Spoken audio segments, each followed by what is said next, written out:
Hey, what's up, everybody? True Boxing here. Thank you for coming back to Get Hit with the Truth. So today we are continuing my 2023 top 10s as we are going to look at my number 7 super middleweight in the world right now, the undefeated WBA regular champion at super middleweight, David Morrell Jr. Now, before we get into that, if you could smash the like button, leave a comment, or subscribe to the channel, I really do appreciate any and all support that I can get as I continue to build my channel here. So David Morrell, really, you know, he might be the most feared guy at 168. He's one of only 2 regular champions left for the WBA and in the 12 divisions that I cover. The other one is Imantas Stanionis at welterweight, but I think that belt's going to be consolidated once Terrence Crawford decides to move up to 154. Stanionis will be declared the only WBA champion. And then Morrell, realistically, as long as Canelo is the undisputed champ, he's not going to get that. The WBA is not going to order a consolidation bout. They're just not going to do it. Maybe by 2025, if Canelo were to have defeated David Benavidez and David Morrell emerges as really the only threat left, then they might order that fight. But I think Canelo will probably move to 168 or 175 at the time and take his chances there against what is hopefully an undisputed champion between Bivol and Arthur Beterbiev. But Morrell is going to be the regular champion, so this year has to be the year that he takes chances against the top 10 guys. Because this past year, he didn't. He was hoping for a David Benavidez fight, though. Let's all be honest. And David Benavidez was good to go. They agreed to terms. And then the Demetrius Andrade fight became available for Benavidez, and I'm sorry, that's a bigger fight, and that was a fight that Benavidez needed to get Canelo, and he went out there and, you know, dominated Andrade, and that was the right fight for Benavidez to take, you know. So now Morrell knows that he's not going to get Benavidez this year, most likely. I highly doubt Benavidez would take the risk in May, even if Canelo's likely going to decide on Munguia or what's his name in May, or Charlo in May, and then he's thinking about Benavidez in September.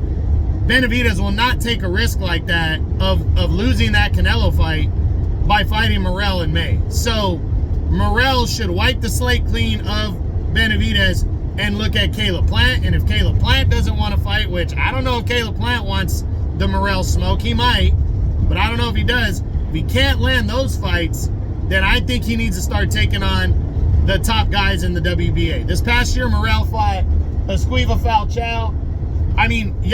Falchao. He fought him in April and destroyed him in 1 round. And then he fought some little-known guy in December named Sina Agbeko, and he stopped him in 2 rounds on the last Showtime card ever for boxing. And so now he really needs to take on the top guys. And I said it in Christian Mabili's video. Christian Mabili tomorrow night could be locking up the WBA's #1 spot overall. And I think the WBA would be smart to order Mabili to challenge Morrell for the WBA regular super middleweight title later in the year. That might be his first fight. And then after that, I really think he needs to start looking at some of the other guys that are rated highly in the WBA that aren't the big name guys. Like Caleb Plant would be smart if he can get that fight. But other guys like Eric Bazinian, who's an undefeated Canadian fighter on the rise. He's number 2 in the WBA. Then there's Yuel Hernandez, who's number 4 in the WBA. Go knock out these guys right here that are all highly rated fighters.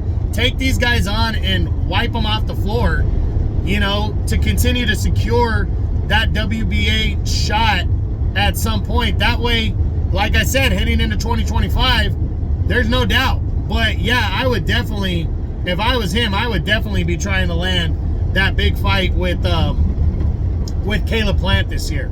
That would be the smart one. Or a showdown with Vladimir Shishkin would be smart as well. So David Morrell really needs to push now and try to get some of these guys that want to make a name for themselves at 168. Really needs to push for that. now that they have a secure platform on Amazon, the PBC does, and now that he knows for sure that he's not going to get Canelo and he's not going to get Benavidez this year, so, you know, really make the next best move and go after the next fighters and try to secure the biggest fight available, the biggest fights available, and really be realistic. If he does that, I think Morrell could have the best year of his career this year, and I hope he does, because Morrell has a lot to prove, and by the time the smoke clears from Benavidez and Canelo, Morrell would love to be the guy that's knocking on the door for one of those two guys. Even if one of those two guys moves up, then Morrell's taking over the division at 168, you know, for the time being, and then could chase those guys up to 175. But the only way to get one of those guys in the ring at some point, especially Benavidez, is by securing his positioning by beating the best available guys. That's what he needs to do. So that's it. That's what I got. That's my 2023 top 10s, continuing as I covered my number 7 super middleweight in the world right now, the undefeated WBA regular champion at super middleweight, and in my opinion, the boogeyman at 168 right now, David Morrell Jr. I hope you enjoyed the video. If you did, smash the like button, leave a comment, or subscribe to the channel. I appreciate any and all support. This is True Boxing. You've been hit with the truth.